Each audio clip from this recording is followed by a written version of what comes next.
I get lots of questions from athletes. One of the more common questions I get is which FTP test is best? And there are really quite a few. The most common one is a 20-minute test in which the athlete rides as hard as they can, basically for 20 minutes. And then they subtract 5% from their average power for that 20 minutes.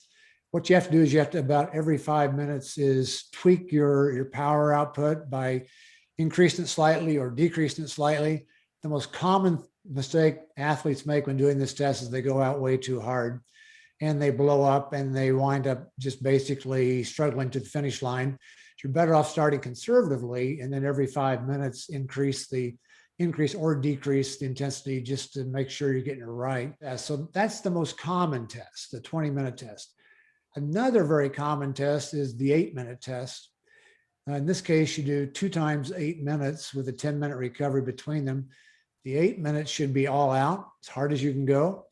You can do this on a very slight uphill, which is probably better than flat or downhill. And when you get all done, you average the 2 8-minute power outputs, average power outputs, and you multiply that by 90%. And that gives you a pretty good idea of what your functional threshold power is also. Third test is really probably the hardest one of all, but I think probably does the best job of narrowing down your FTP.